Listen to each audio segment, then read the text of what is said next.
So last week, we took a look at some historical elements in the Reese Senior Bowl film room. This week, we're going to talk about some current concepts from both an offensive formation standpoint and then a defensive structure standpoint as you educate yourself more about the sport of football. Let's go to the virtual field. We're going to try to give you a picture of how the sport is played today. And the concept that I want you to learn in this film room is the fact that defenses always stay balanced to the offense. Now, here you see a traditional pro-style offense formation with a tight end to the right, tailback, fullback, split receivers, quarterback under center. On the defensive side, you see essentially a 3-4 with a strong safety and a free safety. Notice there are mirror defenders to every single person on the field. The free safety is the mirror to the quarterback. The linebackers essentially are mirrors to the running backs, and the strong safety typically mirrors the movement of the tight end. In terms of football vernacular, some defensive coaches designate these formations and personnel groupings by numbers, others do it by colors. Let's talk about the numbers for just a second. In this situation, this is called 21 personnel. 2 running backs, 1 tight end. 2, 1, 21.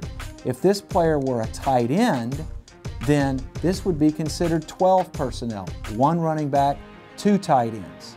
So 12, 1, 2, to make it 12. If you wanted to go with 4 wide receivers and only 1 running back, put the quarterback in the shotgun like this, then that would be 10 personnel.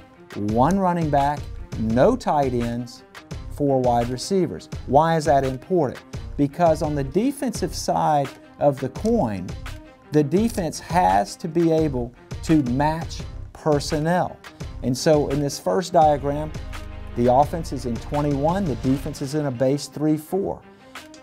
If this fullback turns into a tight end and they go to 12 personnel, then the defense can essentially stay the same. They can stay the same in terms of their personnel. This is a base front, a base unit of players. 3 down linemen, 4 linebackers, 4 defensive backs. As soon as this player goes off the field and another player comes in as a wide receiver, that would be called 11 personnel. 1 running back, 1 tight end, 3 wide receivers. Well, there's no way you want a linebacker walked out, excuse me, on a wide receiver. So this player would be subbed and a nickel corner would come in to mirror the type of species that is now on the field for the offense. So this would be a nickel front against 11 personnel. If a team decided, hey, we want to go 10 personnel, 4 wide receivers. Here comes a 4th receiver in, they're in 10 personnel, 1 running back, 4 receivers. Again, you don't want to have a linebacker walked out on a receiver, so he subs out. A second nickel corner comes in, 2 nickels equal a dime. So here we are with a dime package of defenders to mirror the offensive structure that's on the field. The problem for college coaches is that with the hurry up, no huddle, up-tempo attack, once the offense declares its personnel group, the defense cannot substitute unless the offense substitutes, and that's why these players get worn out after a 7, 8, 9 play drive. The other point that I wanted to make to you today, and let's go back to just a traditional formation, is that in the 1960s, a coach by the name of Paul Bear Bryant, he and his defensive staff came up with the concept of identifying their defensive front line by numbers. What does that mean? And this is what it meant.